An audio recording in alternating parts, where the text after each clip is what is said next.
Kumustahin naman natin ang kalagayan ng Bicol Region. Makakausap natin sa linya ng telepono si Grebil Alexis Naz, ang spokesperson ng Office of Civil Defense, Region 5. Magandang gabi po sir, si Dominic Almelor po ito ng PTV Ulat Bayan. Hello Sir Dominic, magandang gabi po sa lahat ng nakikinig po sa atin ngayon. Sir, sa mga oras po na ito, kumusta na po ang sitwasyon ngayon dyan sa Bicol Region, sir? Sa ngayon po ay maganda na rin po kahit pa paanong weather condition. Kahit kanina pong hapon medyo may konti pa pong pag-ulan pero hindi po yung heavy rainfall, sir. Yung supply naman sir ng kuryente at komunikasyon, kumusta po sir dyan ngayon? Sa parts po sir ng Masbate may reported po sa ating mga power interruption and may nag-report din po sir initially na may problems din po sa water source, sir. Okay sir, ano po yung mga lugar dyan sa Bicol na matindi pong tinamaan itong bagyong Opong po sir?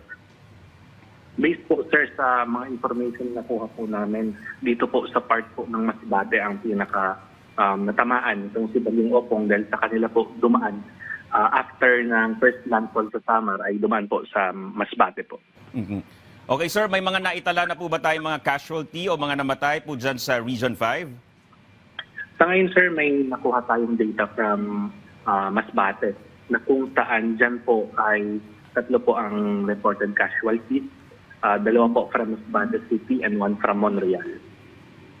Okay sir, ano na po yung mga latest evacuation natin? Ilan po yung mga nasa evacuation centers ngayon sir? Sa ngayon po, sir, ang mga nasa evacuation center po natin based sa official report po namin ay nasa 24,579 families. Total na po yan, sir, ng 10,961 families sa loob ng mga evacuation centers and 13,618 families outside evacuation centers po.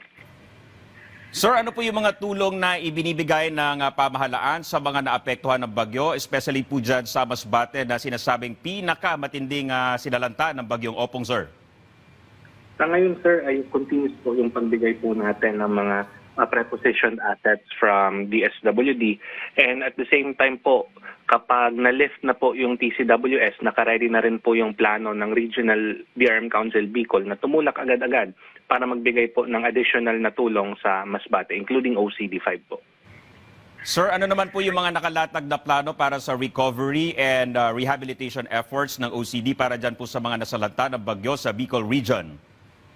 Sa ngayon, sir, yung provision ng food and non-food items, once na mag-lift na po itong tropical cyclone wind signal para makabiyahin na po ang barko. Second po dyan, sir, yung pagsagawa natin ng aerial survey. And we're very thankful din po, sir, dahil yung ating mga kasama mula sa Department of Energy, together with the different electric cooperatives, ay tutulong po para mabilis na maibalik ang supply ng kuryente sa Masbate.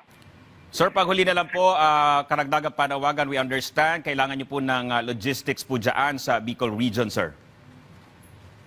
For the logistics naman po, we're waiting po na ma-lift po talaga yung TCWS. Then doon na po kami makakakuha ng information kung ano pa po yung mga additional na pangangailangan para mabilis po nating mabigyan ng tulong si Masbate. Alright, maraming salamat po Sir Grebil Alexis Naz, ang spokesperson ng Office of Civil Defense sa Bicol Region.